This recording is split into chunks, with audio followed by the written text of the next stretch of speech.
Back to news. మరికొద్ది గంటల్లో కొత్త జిల్లాలు కొలువుదీరబోతున్నాయి. తెలంగాణ ప్రభుత్వ యంత్రాంగమంతా కొత్త జిల్లాల పనుల్లో నిమగ్నమైపోయింది. మరోవైపు జిల్లాల వివాదాలు కొనసాగుతూనే ఉన్నాయి. కొందరు ఇప్పటికీ తమ ప్రాంతాన్ని కొత్త జిల్లా చేయాలని డిమాండ్ చేస్తుంటే మరికొందరు మండలాలు, రెవెన్యూ డివిజన్ల విషయంలో ఆందోళనకు దిగుతున్నారు. నల్గొండ జిల్లా నారాయణపురం మండలంలోని వాయిళ్లపల్లి గ్రామాన్ని నూతనంగా ఏర్పడుతోన్న గుట్టుప్పల మండలంలో కలపవద్దని ఇద్దరు యువకులు సెల్ చెవరెక్కారు.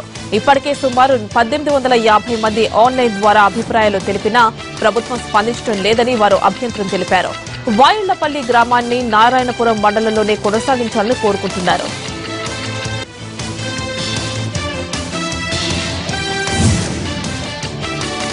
కరీంనగర్ జిల్లా సిరిసిల్లలో కలెక్టరేట్ ఏర్పాటు వివాదం రాజుకుంది. స్థానిక సెస్ కార్యాలయాన్ని తాత్కాలికంగా కలెక్టర్ కోసం కేటాయించింది ప్రభుత్వం. దాన్ని ఖాళీ చేయాలంటూ రెవెన్యూ అధికారులు అక్కడకు వెళ్లారు. అయితే తాము ఖాళీ చేసేది లేదని తేల్చి చెప్పారు సెస్ ఉద్యోగులు. అవసరమైతే క్రింద అంతస్తులో కలెక్టరేట్ ఏర్పాటు చేసుకోవచ్చని, పై అంతస్తులో తమ ఆఫీస్ నిర్వహిస్తామని చెప్పారు. దీంతో రెవెన్యూ, సెస్ ఉద్యోగుల మధ్య వాగ్వాదం జరిగింది. ఒకరికొకరు తోసుకునే వరకు వచ్చింది పరిస్థితి.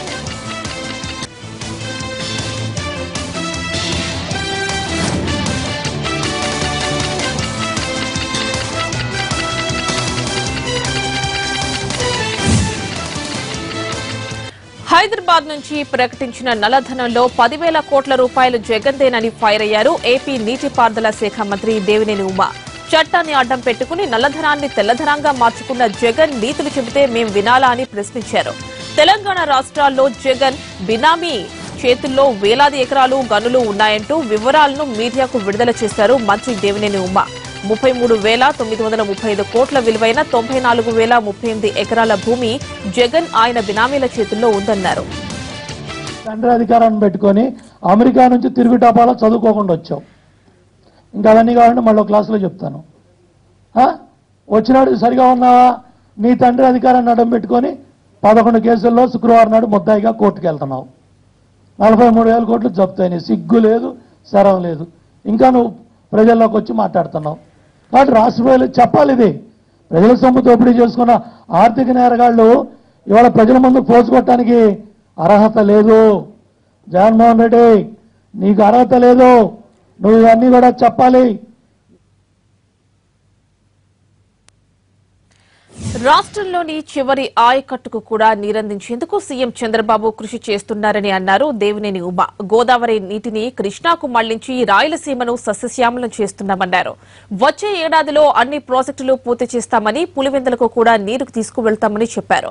పులివెందులకు నీళ్లు రావాలంటూ జగన్ దుష్ప్రచారం చేస్తున్నారని, కానీ నీళ్లిచ్చి అక్కడే సన్మానాలు చేయించుకుంటామని అన్నారు.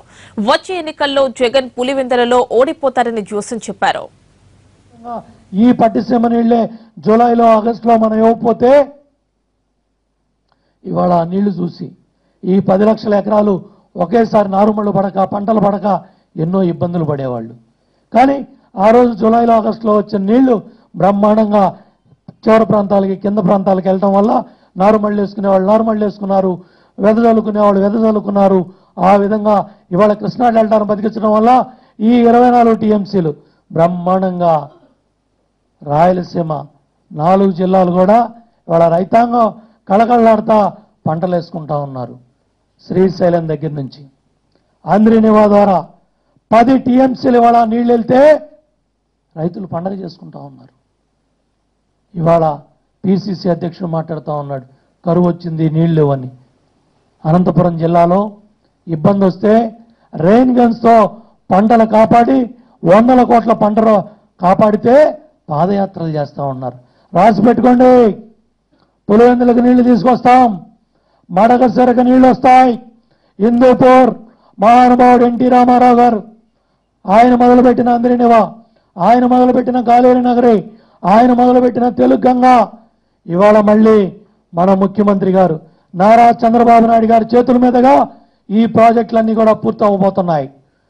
వచ్చే నెలలో, వచ్చే సంవత్సరం ఈ జూన్ కల్లా తెలుగు గంగా బ్యాలెన్స్ 1,50,000 ఎకరాలకి నీళ్ళిచ్చి తెలుగు గంగా పూర్తి స్థాయిలో పూర్తి చేయబోతున్నాం. ఆంధ్రనివా ఫేజ్ 1, ఫేజ్ 2 చివరి ప్రాంతాలకి ఇవాళ కుప్పం, హిందూపూర్, మడకసిర, తమ్మలపల్లి, మదనపల్లి, పలమనేరు ఈ బెల్ట్ అంతా కూడా డిసెంబర్ కల్లా నీళ్ళు ఇవ్వబోతున్నాం. అదేవిధంగా నువ్వు అడ్డంపడ్డ ఆగుటంలో పరిగెడతా ఉంది. నువ్వు నీ పిఏ నీ పబ్లిక్ అకౌంట్ కమిటీ చైర్మన్ అధ్యక్షుడు బొగ్గన రాజేందర్ రెడ్డి అడ్డంపడ్డ కాలువలన్నీ కూడా హైకోర్టు ఆదేశాలతో న్యాయదేవత ఆశీస్సులతో ఇవాళ కాలువలన్నీ కొట్టుకొని కాలువలన్నీ బాగు చేసుకొని ముందుకెళ్తున్నాం. ఇవాళ గండికోటకు నీళ్లు తీసుకెళ్ళాం, మైలవరానికి నీళ్లు తీసుకెళ్ళాం. అదేవిధంగా రేపు పులివెందులకు కూడా త్వరలో పులివెందుల ప్రాంతానికి లింగాల ఆ ప్రాంతాలకు తీసుకెళ్లి పులివెందుల్లో కూడా మా నాయకులు సన్మానాలు చేయించుకుంటారని చెప్పి నేను జగన్మోహన్ రెడ్డి నీకెతో చెబుతున్నా. చెన్నై అపోలో ఆసుపత్రిలో చికిత్స పొందుతోన్న తమిళనాడు సీఎం జయలలితను పాండిచ్చేరి లెఫ్టినెంట్ గవర్నర్ కిరణ్ బేడి పరామర్శించారు. జయలలిత ఆరోగ్య పరిస్థితి గురించి అపోలో ఆసుపత్రి వైద్యులను అడిగి తెలుసుకున్నారు. జయ కోలుకుంటున్నారని వైద్యులు చెప్పారన్నారు కిరణ్ బేడి. ఆమె ఆరోగ్యంపై వస్తోన్న వదంతుల్ని నమ్మవద్దని విజ్ఞప్తి చేశారు. జయలలిత సంపూర్ణ ఆరోగ్యవంతురాలై డిశ్చార్జ్ అవుతారని ఆశాభావం వ్యక్తం చేశారు Kiran Bedi. I do hope that God gives me an occasion, she gets well, and we could then meet her and call on her. But the good news is that Dr. Reddy says that Amma is progressing. She's responding to treatment. That's what he said. She's responding to treatment which is under very careful care. So as I said, I don't believe in saying anything more because doctor is the best judge. Doctor is the last word for any patient. So we should make no guesses, no conjectures. We have no choice but to trust and respect what the doctor says. And here it is Dr. Reddy himself. Governor Vidyasagar రావును మర్యాదపూర్వకంగానే కలిశానన్నారు కేంద్ర మంత్రి వెంకయ్యనాయుడు. ఎలాంటి రాజకీయ చర్చలు జరగలేదన్నారు. చెన్నైలో ఉన్న ఆయన ఉదయం రాజ్భవన్ కు వెళ్లి గవర్నర్ ను కలిశారు. తాత్కాలిక ముఖ్యమంత్రి అంశం కేవలం ఊహాజనితమేనన్నారు. ఇది ఆ పార్టీ అంతర్గత వ్యవహారమన్నారు. Governor is there. He has been my colleague earlier. It is a courtesy call. I came and met him, had a breakfast meeting before leaving back to Delhi. I thought I should meet the governor also. Yesterday, I came here exclusively to visit the hospital and inquire about Madam Jayalalithaji's health condition. As I told yesterday, the doctors have in detail briefed me. She fell ill, there is no secret. Then they brought her to hospital. She was given treatment by the hospital. She is responding to the treatment. The doctor says she must continue to be in the hospital for some more time. Not only local doctors, but also doctor from London and doctor from R&D Medical Institute, they have been attending. We have to wait. I am confident that she has a strong willpower and she is always a fighter.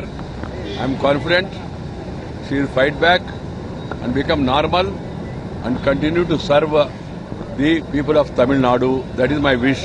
As I told already, when a person, that is a popular leader, is hospitalized.